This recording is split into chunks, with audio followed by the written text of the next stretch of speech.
Ugly, boring businesses are good. There's often a hell of a lot less competition, and the margins are sometimes incredibly well. Right now, everybody wants to get into a few different fields because that's what a large percentage of online people sell are these courses on, let's say, uh, drop shipping, YouTube stuff, which is actually the stuff that I do.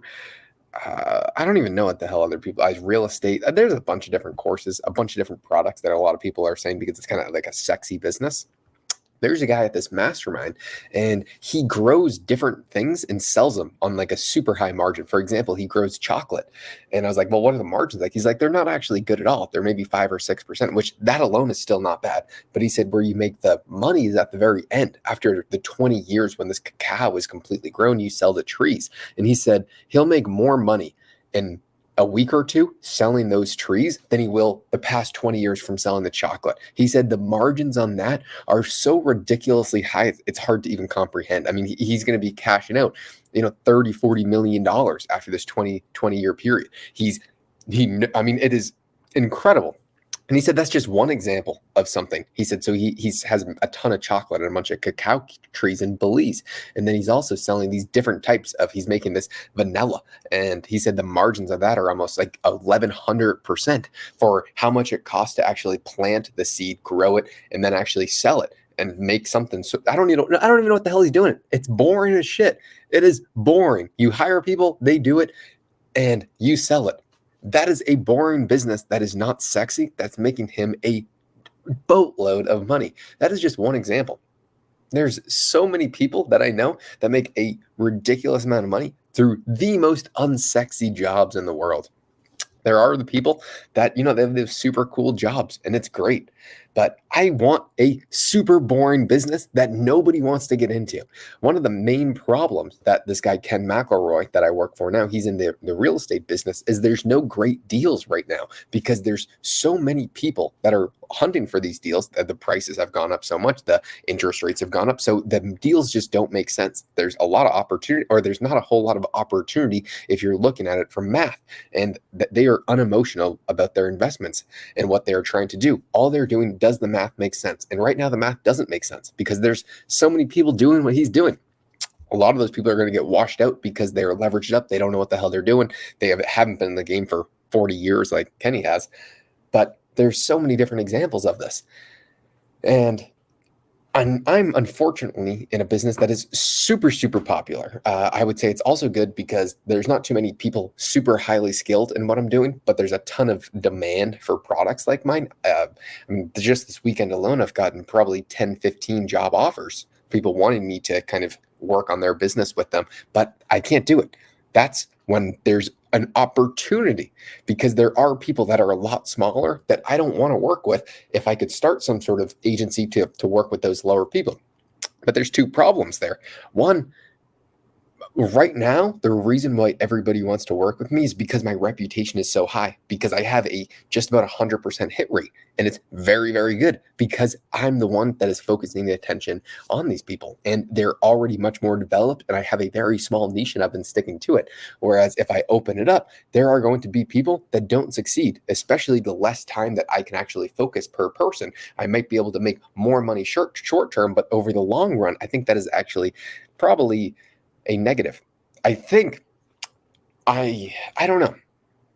So usually I just push all those clients onto my buddy that I know's good because I that's taking the risk off of me. It's helping both people, and they're both most likely going to get a better result.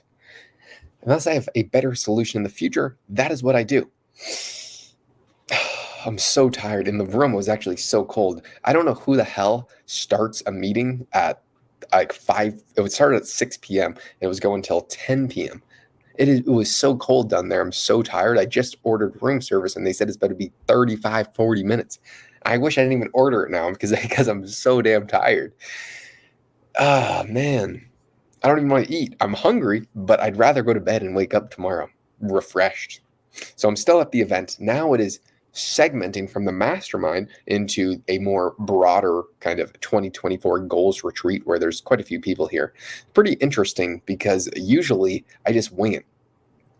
I just try and do what I know I'm supposed to do.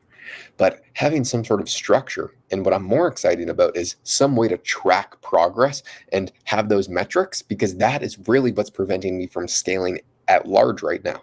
If I could define metrics that can be tracked and scaled, then I think I could really do something pretty special. And I'm speaking very broadly because I haven't figured it out yet. When I get more nuanced and kind of dialed in, that's when I'll really figure this stuff out.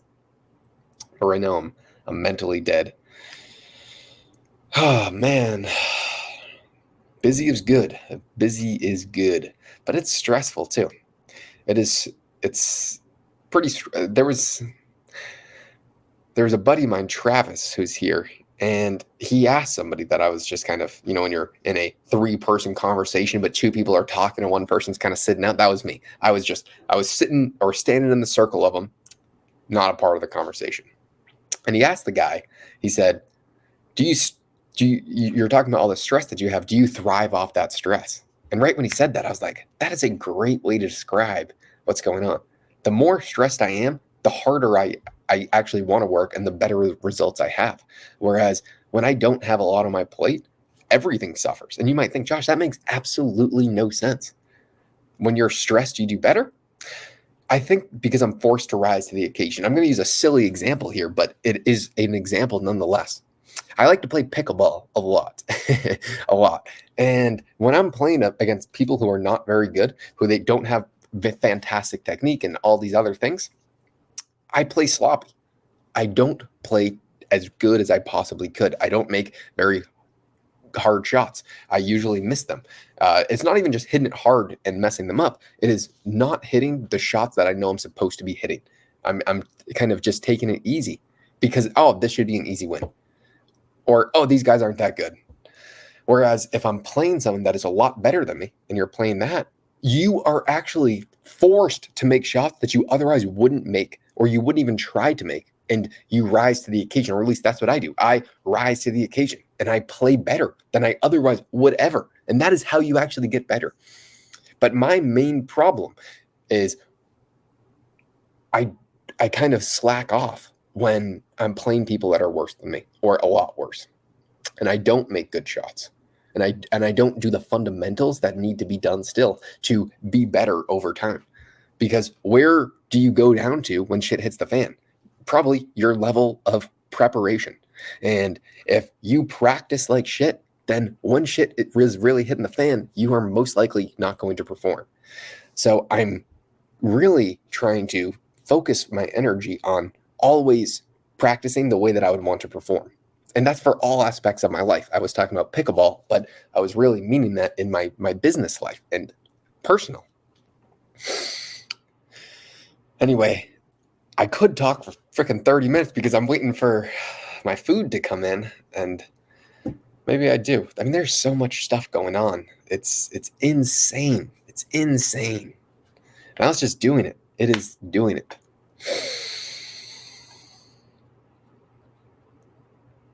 Another thing is there's people who are just so concerned about external events happening that they never do what they can control.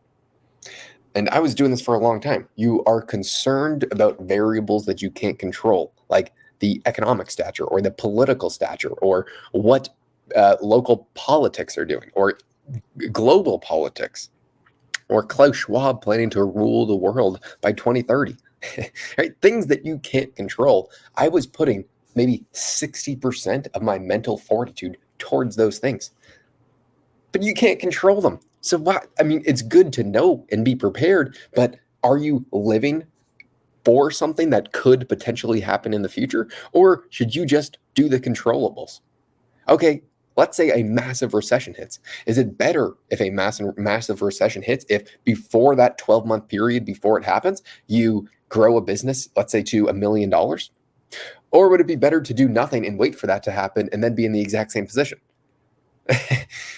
I would rather just do what I need to do and focus less about the externals while still being prepared, but not spending 60% of my time focused on things that I can't control.